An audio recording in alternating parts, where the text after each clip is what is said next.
என் அன்பு குழந்தையே, நீ என் மீது வைத்திருக்கும் உண்மையான பக்திக்கும் அளவு கடந்த அன்பிற்கும் சில வெகுமதிகளை உனக்கு நான் அளித்துக் கொண்டிருந்தேன்.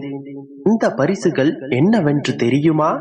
நீ இத்தனை நாட்களாக சந்தித்து வந்த பிரச்சனைகளும் சிக்கல்களும் துன்பங்களும் துயரங்களும் தான் அந்த வெகுமதி. என்ன அப்பா இது?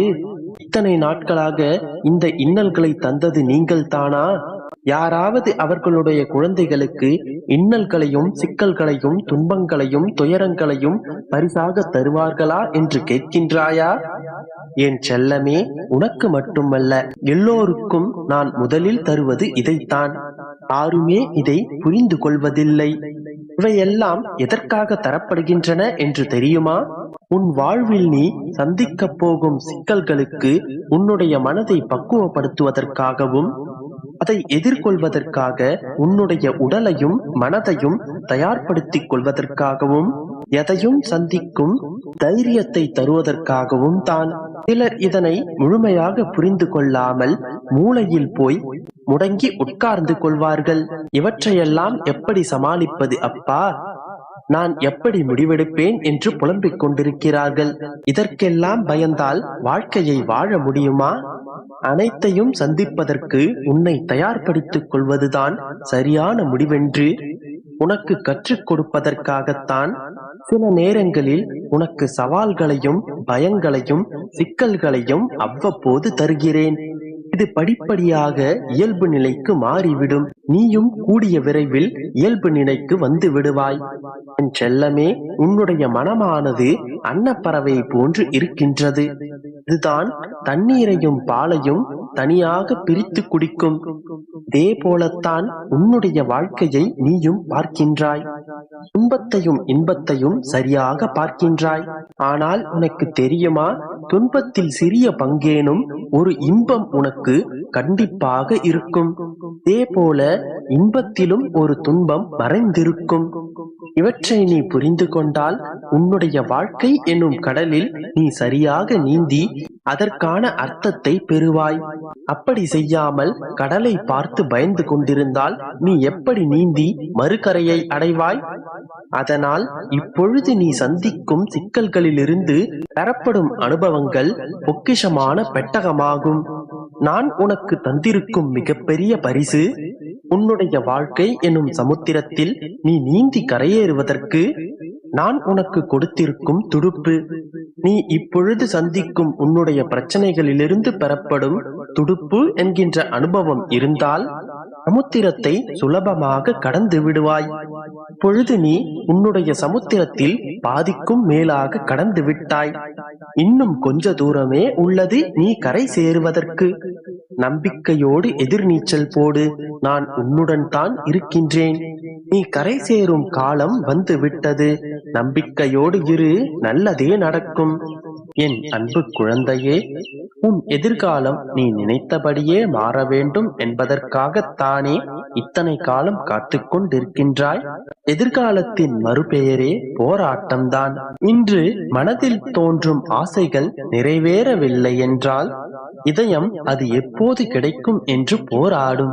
கனவு என்று நினைவாகும் என்று மனம் ஏங்கத் துவங்கும். எனினும் வாழ்வு என்பது எதிர்காலத்திற்கு உரியதும் அல்ல, இறந்த காலத்திற்கும் சொந்தமல்ல. வாழ்வானது வாழும் நேரத்திற்கே சொந்தமானது. அதாவது நிகழ்காலத்தின் அனுபவமானதே வாழ்வின் அனுபவமாகும். இதனை அறிந்திருந்தும் சத்தியத்தை ஏற்க மனம் மறுக்கின்றது. இதையெல்லாம் நான் உன்னிடம் கூறும் பொழுது அதையெல்லாம் உன் மனம் ஆமோதிக்கவே செய்கின்றது. ஆனாலும் ஒன்று, முடிந்ததை எண்ணி மனம் வருந்திக் கொண்டிருக்கின்றாய், அல்லது இனி நடக்கும் எதிர்காலத்தை பற்றி ஏங்கிக் கொண்டிருக்கின்றாய். இறுதியில் வாழ்வை தொலைக்கின்றாய். ஒன்றை உணர்ந்தால் நன்மை விளையும். நடக்கவிருப்பதை கணிக்க இயலாது, நடக்கப் போவதை உருவாக்கவும் முடியாது. நடப்பவையெல்லாம் நன்மைக்கே என்ற இனிமையான மனதோடு எதிர்காலத்தை எதிர்கொள்ளலாம். இந்த விஷயத்திற்கு எதிர்காலத்தை பற்றி கவலை கொள்ள எந்த ஒரு அவசியமும் இல்லை. ஏனென்றால் பலமுறை நான் உனக்கு கூறியிருக்கின்றேன், உன் எதிர்காலம் உனக்கு சாதகமாகவே அமையும். இப்போது இந்த சூழ்நிலையில் நீ கண்ணீர் வடித்தாலும் கவலைப்பட்டாலும் செய்வதற்கு ஒன்றுமில்லை. ஆனால் கடைசி நேரத்தில் உன் அப்பாவின் லீலைகள் உன் வாழ்வில் அரங்கேறும். நான் ஏற்கனவே உனக்கு வாக்களித்திருக்கின்றேன். நீ எதிர்பார்க்காத சமயத்தில், எதிர்பாராத நேரத்தில், எதிர்பாராத நிகழ்வுகளும் நடக்கலாம். உன் பிள்ளைகளான உங்கள் ஒவ்வொருவரின் வாழ்விலும் இந்த அப்பாவின் திருவிளையாடல் கட்டாயம் அரங்கேறும். சில தெரிந்தும் நடக்கலாம், தெரியாமலும் நடக்கலாம், அறியாமலும் பல நடக்கலாம், கண்கள் அறிந்தும் சில நடக்கலாம். உன் வாழ்விலும் நீ எதிர்பாராத சமயத்தில் உன் கண்களே அறியாமல் இந்த அப்பாவின் லீலைகள் அரங்கேறக்கூடும். எனதிந்த லீலைகளை நீ வெளிப்படையாக உணரும் நேரம் கட்டாயம் வரும். மனம் தளர்ந்து விடாமல் உறுதியான நம்பிக்கையோடே இரு என் தங்கமே. நீ கவலைகளின் விளிம்பிற்கு சென்றாலும் வீழ்ந்து விட மாட்டாய். ஏனென்றால் எந்த தருணத்திலும் எந்த நொடியிலும் என் அற்புதம் உன் வாழ்வில் நிகழக்கூடும்.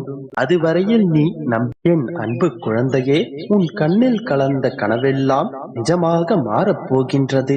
எனக்கு தெரியும் மகளே, நீ மகிழ்ச்சியாக இல்லை. உன் மனம் வேதனையால் தவித்துக் கொண்டிருக்கின்றது. அமைதி துளியும் இல்லை. இதற்கெல்லாம் காரணம் என்னவென்று தெரியுமா என் தங்கமே? உன் மனம் அமைதியில்லாமல் தவித்துக் கொண்டிருப்பதற்கு ஒரே ஒரு காரணம்தான். அது நீ அதிகமாக யோசிப்பது மட்டும்தான். எந்த ஒரு விஷயத்தையும் அதிகமாக யோசிக்க தேவையில்லை. ஏனெனில் எப்போதும் சிறப்பான முடிவுகள் எல்லாம் சில நொடிகளில் தான் எடுக்கப்படுகின்றது. எனவே மனதை அலைபாய விடாமல் ஒரே நேர்கோட்டில் சிந்தித்துப்பார். எப்போதுமே பிரச்சனைகளுக்கு தீர்வு காண்கிறேன் என்ற பெயரில் நீ செய்யும் தவறு என்னவென்று தெரியுமா? நடந்து முடிந்த பிரச்சனைகளை பற்றியே நினைத்துக் கொண்டிருப்பதுதான். பிரச்சனைகளை பற்றியே சிந்தித்துக் கொண்டிருந்தால் இன்னும் பிரச்சனைகள் அதிகமாகத்தான் தோன்றும். ஆனால் அதையெல்லாம் நீ ஒரு நிமிடம் ஒதுக்கி வைத்துவிட்டு தீர்வுகளை பற்றி சிந்திக்க ஆரம்பித்தால் உன் பிரச்சனைகளை தீர்ப்பதற்கான வாய்ப்புகள் நிறையவே உன் கண்ணெதிரில் தோன்றும். நடந்து முடிந்ததை பற்றி யோசிப்பதால் இனி எந்த பயனும் இல்லை. இனி நடக்கப் போவதை பற்றி யோசித்துப்பார். என் தங்கமே, எதிர்காலத்தை பற்றி எப்பொழுதும் பயம் கொள்ளாதே. அதற்குண்டான தீர்வும் அதற்குண்டான வழியும் நிகழ்காலத்தில் தான் உள்ளது. ஒன்றை நீ நன்றாக புரிந்து கொள்ள வேண்டும். எதிர்காலம் பல யதார்த்தங்களை கொடுக்கக்கூடியது. ஆனால் நிகழ்காலம் பல யதார்த்தங்களை எதிர்கொள்ளக்கூடியது. சிந்தித்து செயல்படு என் செல்ல மகளே. கலங்காதே, புலம்பாதே, அழாதே, நொந்து போகாதே. நீ சமாளித்து வெல்வாய் என்றே உனக்கு நான் சில சவால்களை கொடுக்கின்றேன். உன்னை தனியாய் தவிக்க இந்த அப்பா உன்னை விட்டு விடுவேனா? இத்தனை கஷ்டங்களையும் சோதனைகளையும் தருகின்ற நானே அதை தாங்கும் சக்தியையும் உனக்கு தருவேன். உன்னால் தாங்க முடியாத அளவு கஷ்டங்களை என்றும் நான் உனக்கு கொடுக்க மாட்டேன். கலங்காமல் இரு. இந்த நிலை கூடிய விரைவில் மாறும். நீ செய்ய வேண்டியதெல்லாம் உனதிந்த இக்கட்டான சூழ்நிலையில் என் மீது நம்பிக்கை கொண்டு திடமான மனதுடன் அனைத்தையும் கடந்து வா. எல்லாவற்றையும் நான் பார்த்துக் கொள்கிறேன்.